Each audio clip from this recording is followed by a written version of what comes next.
मुख्यमंत्री देवेंद्र फडणवीस यांनी देखील बच्चू कडू यांच्याशी संवाद साधलाय आणि रेल रोको करू नये, सरकारकडून चर्चेचे दरवाजे कायम खुले आहेत असंही म्हटलंय।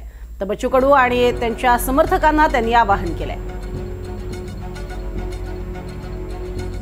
यापूर्वी सुद्धा देवेंद्र फडणवीस हे कालच 1.5 तास थांबलेले होते आणि ही चर्चा व्हावी अशी अपेक्षा त्यांनी व्यक्त केलेली होती।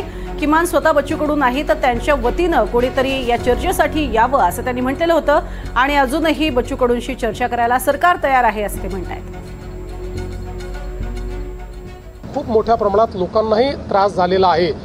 रस्ते अडवल्यामुळे पेशंट्सचं खूप मोठी ओरड आपल्याला पाहायला मिळाली। अनेक लोकांनी सोशल मीडियात पोस्ट केलेला आहे की कशा प्रकारे त्यांच्या पेशंट्सला वगैरे त्या ठिकाणी त्रास झालेला आहे। त्यामुळे माझं आव्हान आहे की त्यांनी चर्चा करावी, अशा प्रकारचं डिस्ट्रप्शन करू नये, लोकांना त्रास होईल अशा प्रकारच्या गोष्टी त्या ठिकाणी करू नये।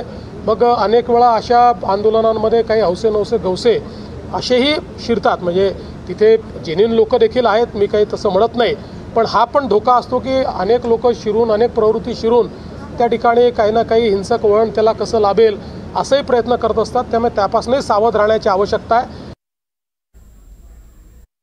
जे शेतकरी आज अडचणीत आहेत, ज्यांचा शेतमाल पूर्ण पावसामुळे त्या ठिकाणी झोपला आहे, तो खराब झालेला आहे, शेती खराब झाली आहे, पहिले त्यांना मदत करायची की पहिले बँकांना मदत करायची, हा महत्त्वाचा प्रश्न आहे। म्हणजे शेवटी आपण हे बघितलं तरी आपण जेव्हा कर्जमाफी करतो त्यास ते पैसे बँकांना जातात, त्याचा थेट शेतकऱ्याला काही लाभ मिळतो असं नाही आहे। त्यामुळे आज पहिल्यांदा शेतकऱ्याच्या खात्यावर पैसे दिले पाहिजेत, नंतर आम्ही कधीच कर्जमाफी करणार नाही अशी भूमिका घेतलीच नाही आहे। त्या संदर्भात म्हणूनच म्हटलं योग्य वेळी आम्ही त्या संदर्भातले जे काही निर्णय करू। आज पहिली आवश्यकता काय आहे, आज जी आवश्यकता त्याच्यावर विचार न करता आपण बाकी गोष्टींवर विचार करणं। आज शेतकऱ्याच्या खात्यात पैसे गेले पाहिजेत, ते पैसे जाणं सुरू झालेलं आहे।